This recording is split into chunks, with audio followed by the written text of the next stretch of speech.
Então vamos lá para a segunda questão.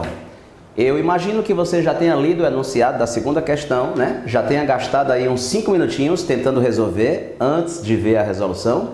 Ah, não fez isso não? Pois faça isso. Pausa aí 5 minutinhos, tenta resolver e na sequência tu volta para o nosso vídeo para ver se o seu raciocínio deu certinho com o meu, beleza?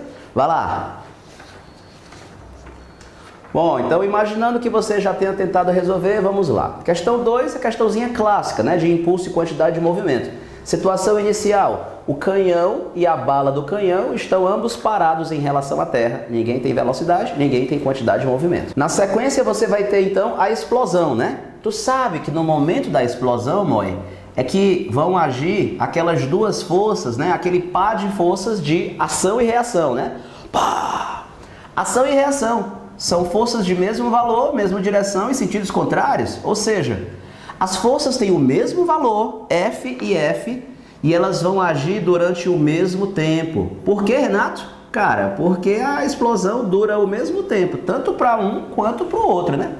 Então, conforme a gente fala muito, né, nas nossas aulas da nossa apostila verde, é nesse momento que ocorre uma mera transferência de quantidade de movimento internamente ao sistema formado por eles, né? A quantidade de movimento que o canhão perde, F delta T, é exatamente o que a bola ganha, F delta T. Esse tal de F delta T é o tanto de quantidade de movimento que foi transferida de um para o outro.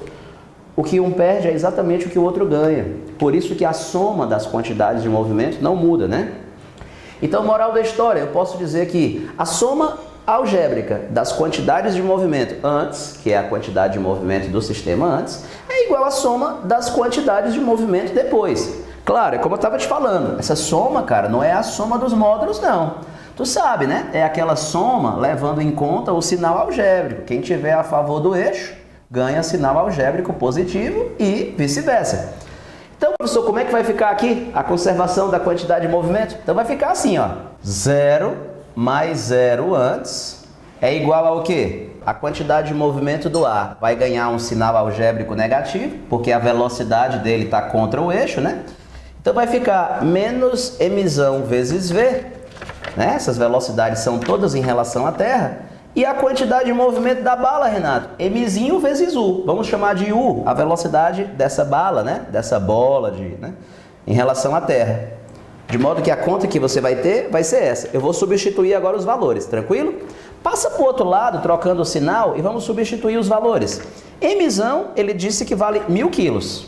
A velocidade V, ó, do canhão eu ainda não sei, eu ainda vou descobrir, certo? Mzinho, 200 quilos, né? A bola de chumbo, a bala de canhão. E a velocidade dela, professor? Supostamente em relação à Terra, 50. Ó. Então vai dar 10 metros por segundo, ó. Então o que nós concluímos? O canhão vai recuar para trás com uma velocidade de 10 metros por segundo, né? Quando a bala estará indo para frente com uma velocidade de 50 metros por segundo.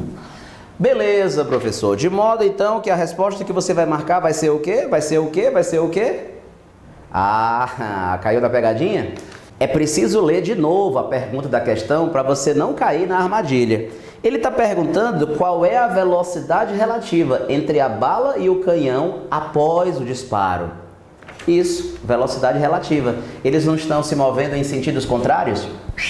Sentidos contrários, a velocidade relativa soma ou subtrai? Perfeitamente. Sentidos contrários, soma. Moral da história, Renato? Cara, moral da história é que a velocidade relativa entre eles, ó, vai então dar o que, professor? Vai dar, portanto, 60 metros por segundo, né? Portanto, nessa segunda questão, a resposta dela então fica letra C, tranquilo? Segunda questãozinha então, letra C, tá? Lembro a você, pessoal, que nós estamos numa atividade de revisão, né? A aula propriamente dita desse assunto, a gente já teve na nossa apostila verde no primeiro semestre. Vê se você se lembra, nós tivemos 3 semanas de atividades de impulso e quantidade de movimento. 3 semanas com 4 horas de vídeo por semana, totaliza 12 horas de vídeo.